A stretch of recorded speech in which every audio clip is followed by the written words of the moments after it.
Thugs in Assassin's Creed were burlier and tougher looking than most civilians, making them easily recognizable. They were notable for carrying throwing knives, which Altair could pickpocket. Thugs would intervene if they saw Altair in a fistfight, particularly during interrogations or when he attempted to steal their throwing knives. They would engage in a brawl with Altair, but if he drew a weapon, the thugs would immediately flee. Spare me! Conversely, if guards were nearby and witnessed Altair pulling out a weapon to scare off the thugs, they would respond by attacking him. Additionally, while thugs in the cities of Damascus, Acre, and Jerusalem wore identical clothing, thugs in Masyaf had their own distinct outfit. Beggars. In the cities of Acre, Damascus, and Jerusalem, desperate female beggars could be found along the streets, pleading for money and claiming their families were seriously ill and destitute. Could you spare a few coins? Come see what I've got. No. These beggars would approach Altair and persistently block his path, continuing to nag until they were either ignored for long enough, Altair runs away, or they were attacked. If Altair tried to escape by climbing a building, the beggars would often throw rocks and express their disappointment loudly. Leave our city. However, if Altair chose to draw a weapon or attack the beggars, they would run away screaming and cease bothering them. I'm poor and sick and hungry. I should tell the guard. Scholars. Scholars in Assassin's Creed were holy men who typically wandered the cities in small groups. Altair, wearing robes similar to theirs, could blend in with these groups to evade guards or gain access to restricted areas blocked by guards. When blended, the scholars would form a diamond formation around him, and Altair would mimic their actions, such as moving slowly while bowing down with joined hands to remain hidden.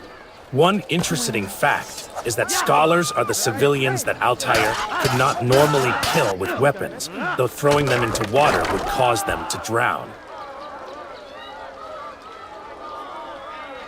Moving on, I would appreciate it if you could support me by subscribing to my channel. It helps me a lot. Thank you. Carriers.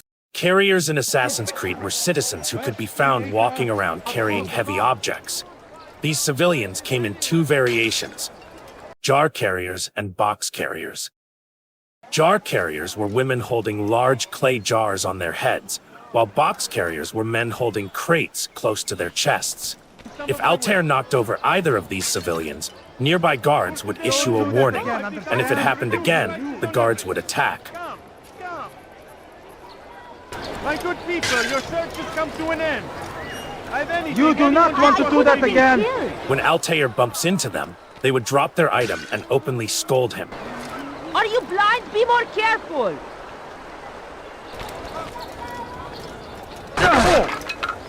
That hurt. That's really hurt. To avoid causing a scene, Altair could gently push them aside as he passed, allowing them to keep their object intact. Vigilance.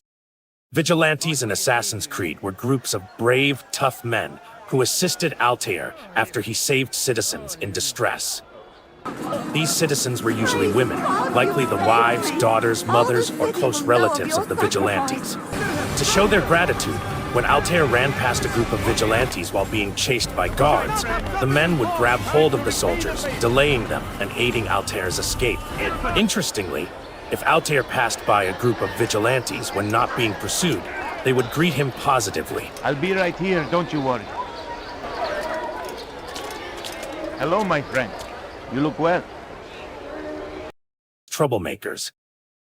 Troublemakers in Assassin's Creed were some of the most annoying NPCs, consisting of madmen and drunkards. They were usually found babbling and wandering along back alleyways or docks. When approached, a troublemaker would violently shove Altair, causing him to stumble and potentially breaking his cover during an assassination.